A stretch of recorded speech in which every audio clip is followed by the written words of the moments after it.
Welcome back to Country Boys Tackle Box and Country Boys Fishing. Today's video is going to be about jig heads. We're going to talk about how to rig them, what to use with them, how not to rig them. Make sure you rig them properly. So we're going to start out with your basic jig head, which is this one. This is an eighth ounce model that I use for smaller species in salt water. Stuff like mangrove snappers, sheep heads. Typically these smaller jig heads like this, in the winter time, like right now, you got a lot of sheep head moving in from the Gulf, and they come in inshore and they hang around docks and pilings and oyster bars and anywhere where there's oysters and crabs and crustaceans, because that's what sheephead feed on, and they're a pretty staple fish for the winter time. They're around year round, but in the winter time they come in just massive schools, and they get everywhere. So what I typically use a jig like this or a fish finder rig, to catch them. But these jigs right here, you can just take and hook a shrimp on there, a little small shrimp. I always hook them if I'm after sheephead or mango snappers. I always hook the shrimp in the tail, because this will force the sheephead or mango snapper to eat the head. Because if you hook that shrimp in the head, they'll eat all the way up to the head, but they won't get it. So they want that meat from behind the head forward. But if you hook them this way, generally, but not all the time, because some fish are smarter than others, but you can get them to eat the head and then eat the rest of the shrimp too, so they'll get the hook. But this is the size I use for sheephead. It's a little 1/0 hook on an 1/8 ounce head. Tie my leader line in here, and it goes up to my main line, which is usually 620 Power Pro on my spinner reels. So okay, that's a saltwater hook, and this is a freshwater hook I use. This is a Gamakatsu hook. It goes for the jig head. This is an 1/8 ounce jig head also.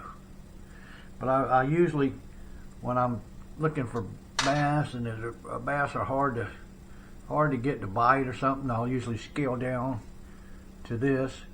This is a Gamakatsu hook with that 1/0. This is a 1/0 hook here. That's probably a size 1 or something. But this is a 1/0 hook right here. It'll get them. I can take this down to South Florida, which I live here in Central Florida in Polk County, and it's right dead center of the state. We're surrounded by thousands of lakes and rivers. But anyways, I usually take this and go for bass when it gets cold. I downsize a little bit, and then I take these down south and use them fishing for peacock bass and stuff like that, in the canal systems down there. This is a highly effective lure for peacocks and largemouth down there. You got a lot of largemouth in those canals too. Okay.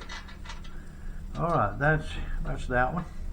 Now, these jig heads can be rigged in a million different ways, I believe. The jig is probably one of the oldest lures ever made. So, I mean, they've been evolving and they're still out there catching fish.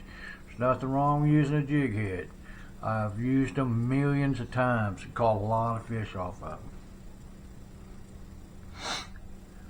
One way I like to do in salt water is I'll usually take this is a 3/16 ounce head with a 3/0 hook in it. Very effective rig. Got a big hook on it, so you get pretty good hookups with these. I caught a lot of redfish, snook, and trout with them, and a lot of times I take these and put about an 18 to 24 inch leader on there with 30-pound test in salt water on a popping cork, about 18 to 24 inches underneath that popping cork, depending on the depth. And I'll just pop that thing with that popping cork, and it makes it go choop, choop, and just hops it along, and the popping cork allows them to make noise, so they'll come to see and they see the jig, and that's when they jump on it. And when it's 3/0 hook, man, it hooks up pretty good. Caught a ton of speckled trout with them, catch a few redfish. Now I use this here is on top of my 30-pound test leader if I'm fishing in salt water, and have it tied to my main line with a double uni knot or another line-to-line knot that you like, and just cast it up close to the mangroves, man. That's a very effective way to catch snook and redfish. And you just go along the edge of the mangroves fishing for them just like you would bass. Going down the bank with your trolling motor and casting up to the structure, which was the structure in this case would be mangrove roots that hang down in the water like this. And they got barnacle encrusted oysters, and barnacles are all around, crusted them up in there. And them fish will, once the tide gets up, the fish will get up under there and hide in the shade, and then dart out and grab something when it comes by. So that's another way to rig these things. These jigs are very effective, man. You catch them. There's so many. I don't know how many thousands or millions of fish have been caught with jigs. Probably one of the most effective lures there are. So another way, I mean, I got this here is this is made with a bronze hook. I think this one's an Eagle Claw 1/0 or 2/0. Excuse me. Well, this one's a 1/0 or 2/0 Eagle Claw hook, and it's just an 1/8 ounce. With one of my fat tail plastics. This is very effective against bass. I like fishing with these in open water. If they're schooling or something, the bass are schooling up, I like putting a jig on and casting it out there and reeling it through the schooling fish. I've got some places where when the bass quit spawning, they move out into the deeper areas and start schooling up. The big fish will move out and hang down underneath the smaller fish that are striking at the shads.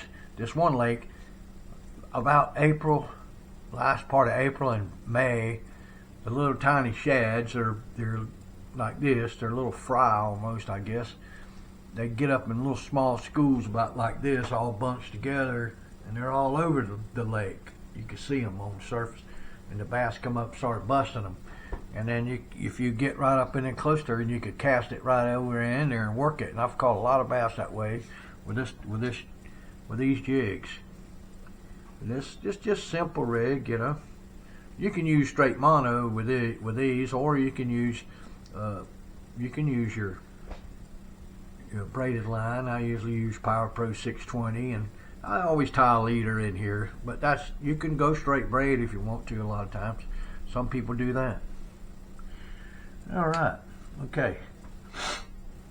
All right, on the freshwater scene, we got these here. I use these catch largemouth bass with. This is my rig, personal rig I like using. This one's a 3/4 ouncer. I use this one to punch through the heavy Kissimmee grass that we got around here. That Kissimmee grass gets real thick, and it got little openings in it. Some of them openings ain't like that, but you drop this down in there and it'll go down. It'll go down in there like that, and bass, when they hit it, you gotta wrench them out of that grass real quick. But this here jig is very effective for that. And what we do here, I got the paint on this is a powder paint that you heat it up and dip it into the powder paint, and it's probably the best paint on the market. And then I use my skirts, which can come in a variety of colors. It's just unlimited almost. So what I do, I got a plastic skirt on here, but I also take some wire, small diameter wire, and wrap it around that skirt right there, so it locks it in so it can't fall off. It won't fall off if that plastic skirt rots out and dries up and breaks. you got to back up with the wire on there and it won't come off. So then what I do is I attach this soft plastic crawfish imitation, or you can put one of these on this jig right here too, and then you'll have the tail, you'll have the action of this tail instead of the action of this. But this thing here's got some really good action, probably some of the best action I've seen out of a crawdad imitation. Yes, it's pretty good rig here. This has a fiber weed guard, a little heavy fiber weed guard to keep the weeds off your hook point. And here we have a 4/0 Mustad black chrome, nickel chrome hook, round bend hook. These are really good hooks, man. We caught some bass up to 10 pounds off these things last year.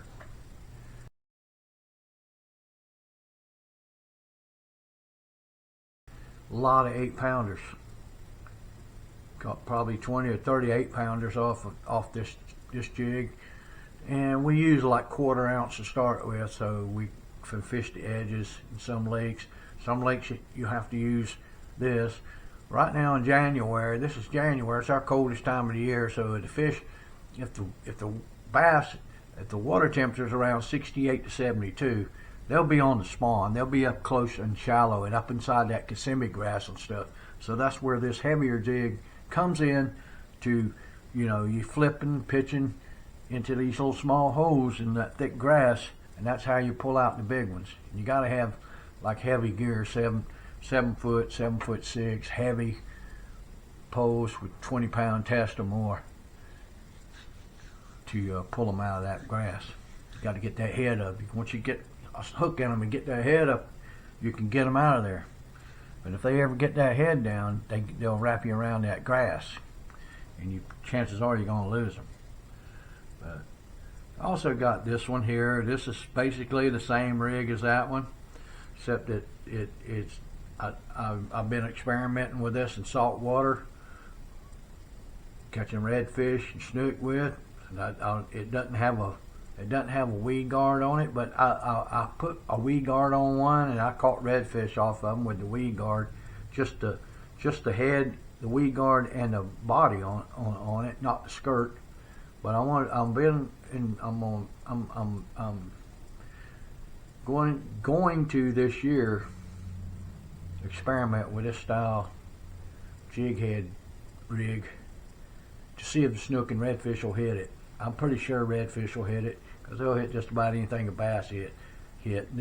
A bass will hit these, so redfish will probably hit them too. So, but I got to get out there this year and experiment with it. But this here is effective. I mean, it's same rig as that one, just don't have the weed guard in it. Okay, some of you northern fellas might know what this rig is. This is a Ned rig. It's got a pretty light wire hook on it. I don't really fish for like snook or redfish with this. I'll use this for freshwater for bass. They're offshore. They're hanging around brush piles and stuff like that during the hotter months. Well, once summertime gets here, the fish are done spawning. They move offshore. Some of the locals around here, they've planted brush piles out there and marked them, so the fish will go to hang around them brush piles. And this is a pretty effective rig right here, because you could put this on a spinning rig and loosen your drag a little bit, and you won't have to worry about them bending that hook, because this is a fairly light wire hook, if you can see that.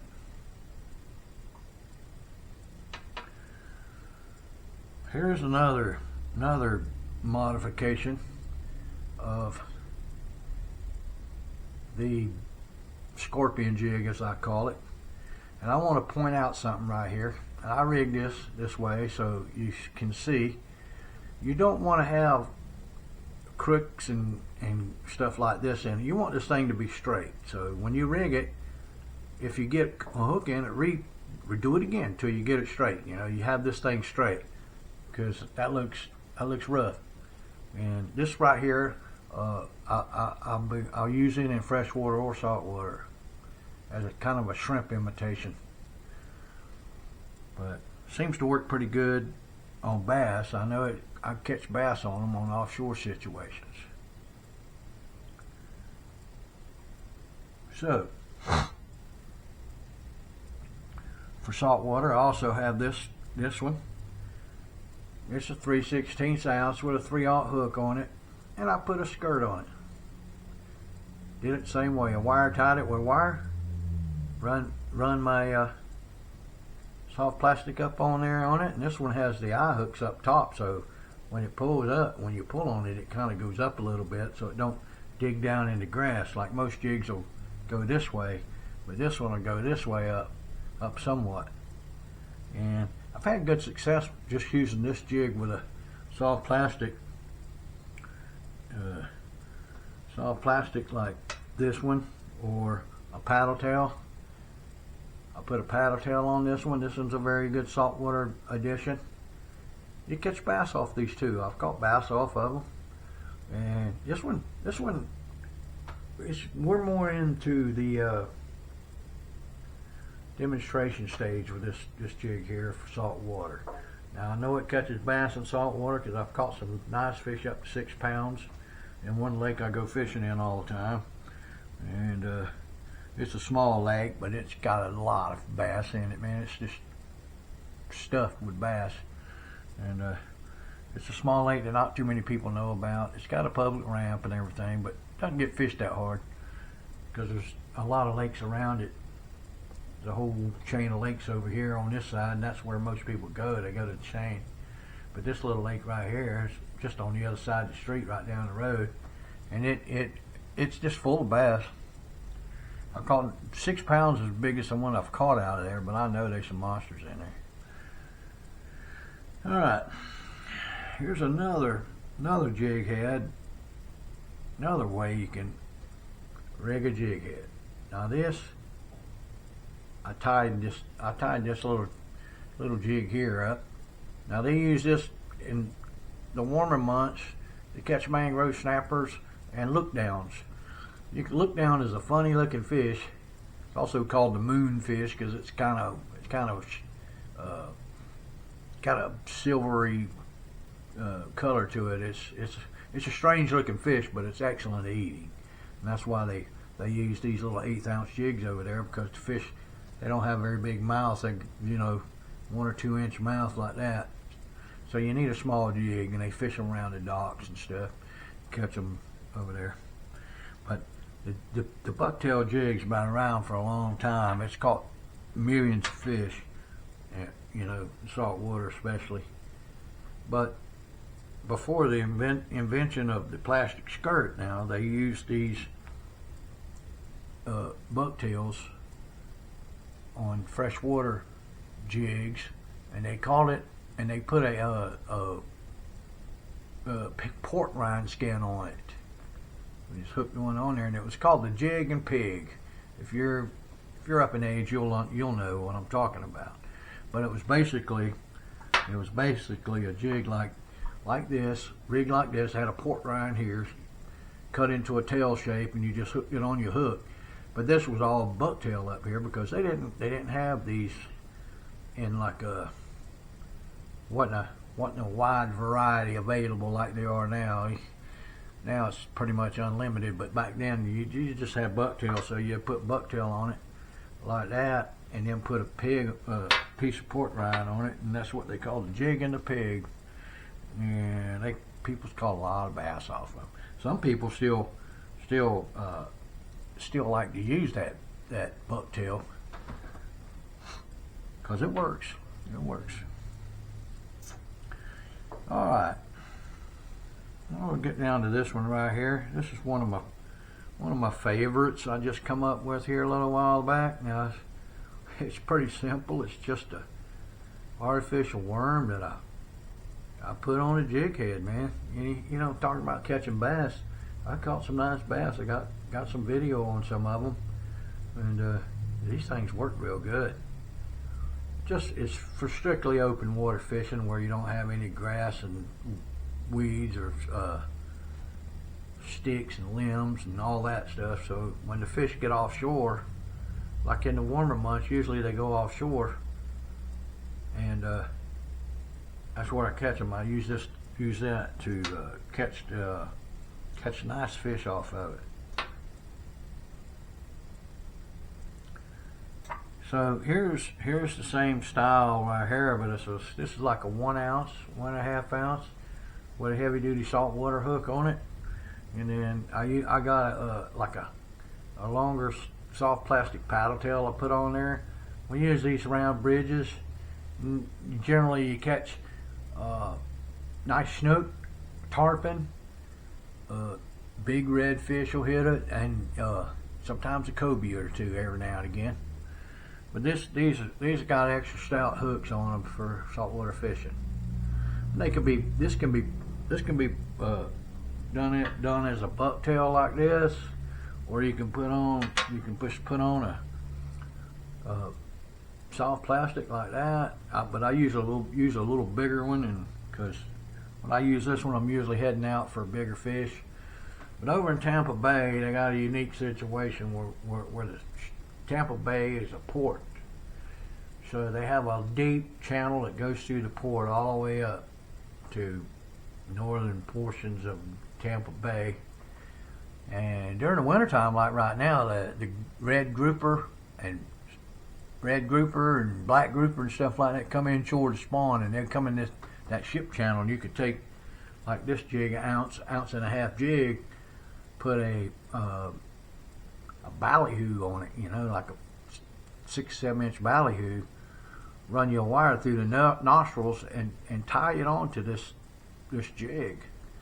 So you have a ballyhoo out here like that, and tie your leader on there, which I would use about 60-pound test out there, and you catch a nice little grouper. Sometimes you catch some legal ones, but they'll most of them are around about an inch short of the legal fish, and that's the way it is,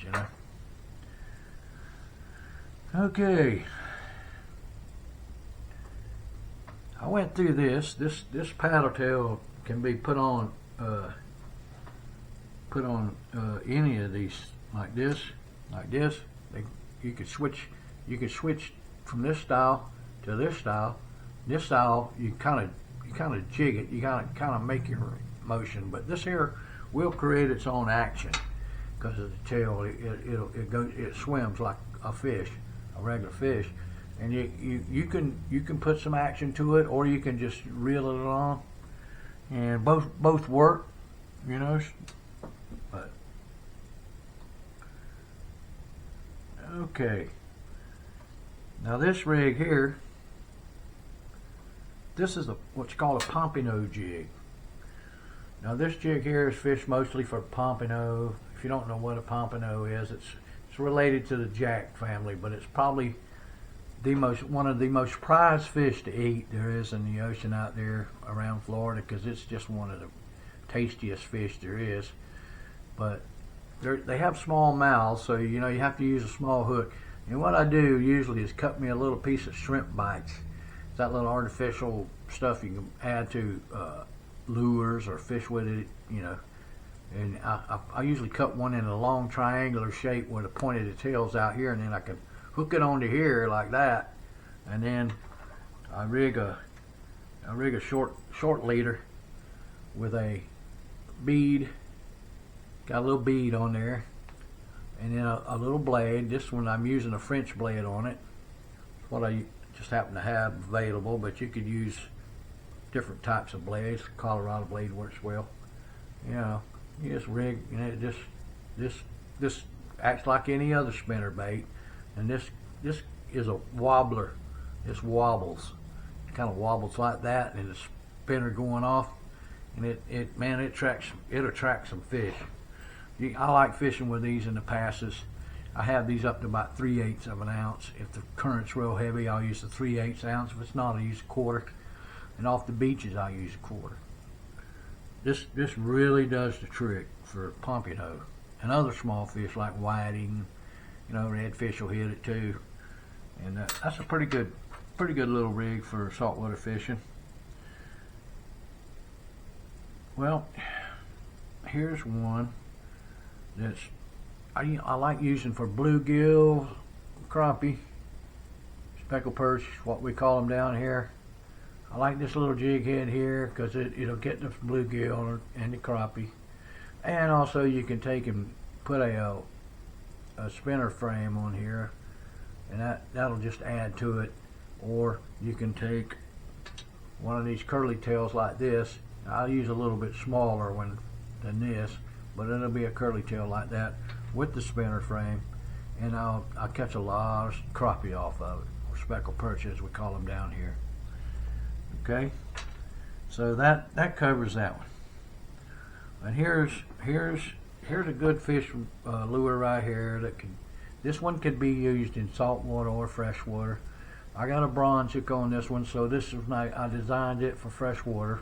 I use a bronze hook for fresh water, and then I'll use a tinned saltwater hook for salt water.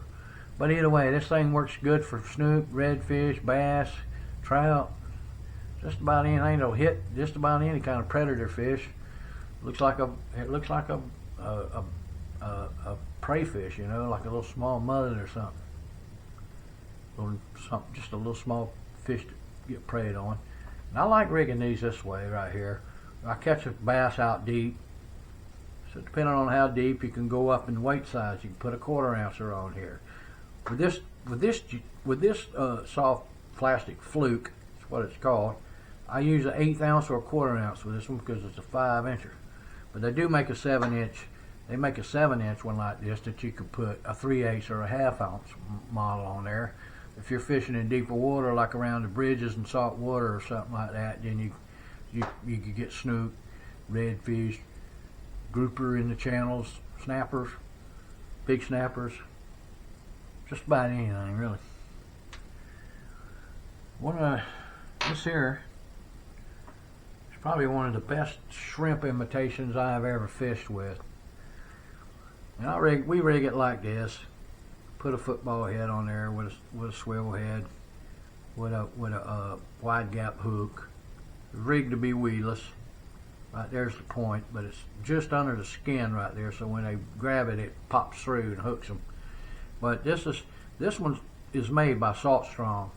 You probably, if you don't know who Salt Strong is, you need to look them up. They got a wide variety of lures, and they got a lot of information on their website. But I wanted to just show you this one because this is very effective. Like I got a 3/8 here, a 1/2 ounce. I think that's a 1/2 ounce. And this was for deeper water, but for shallow flats, you know, you can use a 1/4 ounce or 3/8 ounce. I like using a 1/4 ounce with a 3/0 hook. Now this thing really catches the fish, man. I've used this. It catches everything: snook, redfish, all the different kind of jacks.